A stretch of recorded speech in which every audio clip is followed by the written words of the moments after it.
जोहार, जय आदिवासी मित्रांनो, मी अरविंद बेंडगा। आजचा व्हिडिओ फार इमोशनल आहे मित्रांनो। दरवर्षी जून महिना सुरू झाला काय 6 नाही तर 7 तारखेला पाणी ये ना ये, पण आता आजची 18 तारीख निघून गेली पण पाण्याचा काही नाव नाही। ये वर्षा पाणी पडायचा तरी आहे का नाही असा प्रश्न पडा लागला आहे।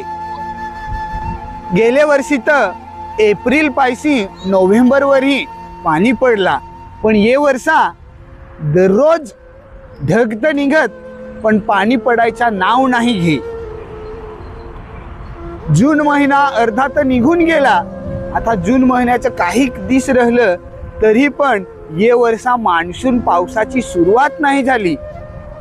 आमचा शेतकरी बांधव डोक्याला हात धरून नांगत आहे ढगाकड, निसर्ग देवा पाणी पाड। आमच्या पेरण्या तशाच राहिल्या, आम्ही शेत भुजून ठेवलं, शेत मशागत केलं, आता पाणी येयाची वाट नांगत आहा पण पाणी काही येयाचा नाव नाही घे। असा विचार करून माझा शेतकरी राजा दुःखात बांधावर बसून रडत आहे। खरंच मित्रांनो, निसर्ग बदलला, माणसाने स्वतःच्या फायद्यासाठी विकासाचे नावाने कोट्यावधी झाड महाराष्ट्रात भारत देशात दरवर्षी तोडत गेला। दरवर्षी डेव्हलपमेंटच्या नावाने लाखो कोट्यावधी झाड तोडलं जात, पण हे झाड लावलंच जात नाही। कॉन्क्रीटचा जंगल दिवसेंदिवस वाढत आहे।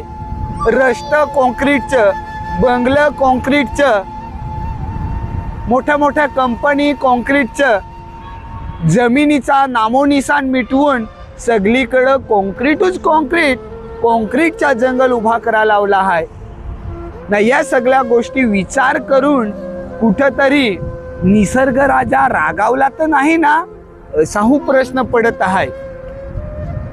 तुम्हाला काय वाटतं मित्रांनो?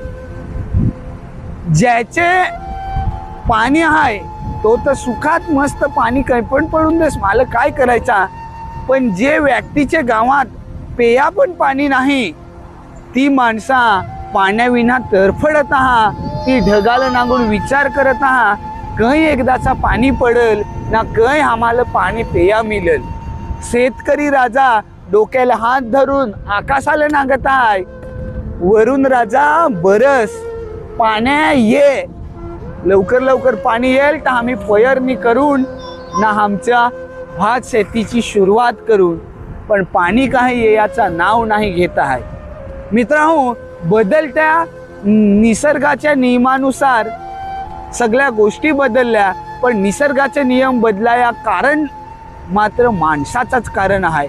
माणसाने सगळ्या गोष्टी बदलून टाकल्या, त्याच्यामुळं निसर्ग बदलला ना, निसर्ग बदलला त्याच्यामुळं पाऊस याचा नावच घे नाही ना। असाच जर अजून 1-2 महिना झाला तर मग दुष्काळाची परिस्थिती जाणवल, कारण जुलै महिन्यात पाणी पडला तर आपली पैरून काय, भात वाढल काय, आवून काय ना, पिकवून काय ना, खान काय, असा पण प्रश्न उपस्थित आहे। तर माझे निसर्ग देवाला हात जोडून मी माझे निसर्ग देवाला, हिरवा देवाला हात जोडून विनंती करेन, हे निसर्ग देवा, हे निसर्ग देवा, वरून राजाला वरसू दे, पाणी एकदाचा पडून देस। माणूस आहे तो चुका करत राहील, पण माणसाच्या चुका तू माफ करत जा। तू आलास नाही तर आमचा अस्तित्व मिटून जाईल। त्याच्यामुळं निसर्ग देवा, हे माणसाला चुका होत हव्या त्या माफ करून तू पाणी वरसू दे, हीच निसर्ग देवाला आपली प्रार्थना करू। या सगळ्या गोष्टी तुम्हाला ऐकून या सगळ्या गोष्टीवर तुमचा मत काय आहे, तुम्हाला काय वाटतंय, तुमची प्रतिक्रिया या व्हिडिओ खाली कमेंट्स करा। हे व्हिडिओ तुमच्या कुटुंबाला, तुमच्या मित्राला शेअर करा। आपले यूट्यूब चॅनलवर नवीन हवं तर आपले चॅनलला सबस्क्राईब करून ठेवा।